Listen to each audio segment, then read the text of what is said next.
Dalam chapter 1173 ini, Brook mengenali Gunko. Brook memanggil Gunko sebagai putri Shuri dan mengatakan bahwa dia adalah putri yang membunuh ayahnya. Brook mengungkapkan bahwa pria yang dibunuh oleh Gunko adalah penyelamatnya. Melihat dialog Brook dan latar belakang masa kecilnya, tampaknya Brook mengalami masa sulit saat kecil, tetapi setelah bertemu ayah Gunko yang merupakan raja suatu kerajaan, dia bisa sukses hingga menjadi kepala pengawal di kerajaan tersebut.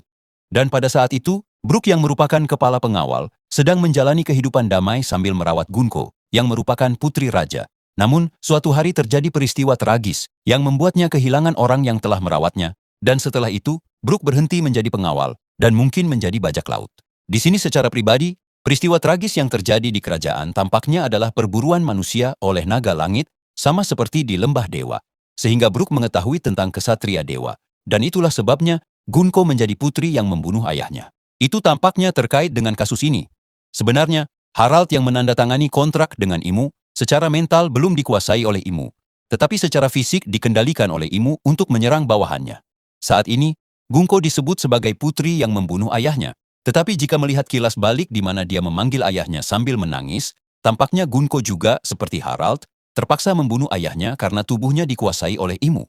Namun Brook yang tidak mengetahui fakta ini saat ini menyalahkan Gunko. Dan tampaknya kesalahpahaman ini akan terungkap dalam episode Elbaf kali ini. Dan fakta bahwa Gunko berada di bawah kendali Imu, berarti Gunko dan Imu telah membuat kontrak.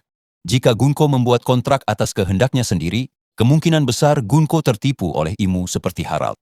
Namun, jika kontrak dengan Imu bukanlah kontrak yang dibuat atas kehendak Gunko, maka ini tampaknya adalah kontrak yang dipaksakan oleh Imu. Dan jika Imu tidak hanya dapat mengubah seseorang menjadi iblis, tetapi juga memaksa kontrak, maka Nefertari di Lili yang ada pada abad yang hilang juga dianggap telah dipaksa untuk membuat kontrak. Dan karena Nefertari di Lili juga kehilangan ingatan seperti Gunko, tampaknya keluarga Nefertari menjadi salah satu dari 20 kerajaan yang mendirikan pemerintah dunia. Oleh karena itu, diperkirakan bahwa Lili mengirim catatan ke Alabasta ketika dia sadar sejenak kembali seperti Gunko. Dan jika di masa lalu Imu mengikat Lili dengan kontrak dan masih terobsesi hingga sekarang, maka tampaknya Imu juga memaksa kontrak dengan Gunko dan membawanya hingga sekarang karena Gunko adalah seorang putri berambut biru seperti Lili. Karena dengan cara ini, Imu memiliki Gunko. Tubuh Gunko tampaknya diberi kemampuan untuk tidak menua seperti kesatria dewa lainnya, dan Gunko serta Gorosei lainnya yang tidak lagi menua, tampaknya telah membuat kontrak tahap akhir dengan Imu. Dan jika Imu terobsesi dengan Nefertari Lili, sehingga setelah Gunko, Vivi juga menjadi target, maka dalam bab terakhir One Piece, pertarungan terakhir dengan Imu mungkin akan menampilkan bajak laut topi jerami melawan Imu yang merasuki tubuh Vivi. Sampai di sini video kita hari ini.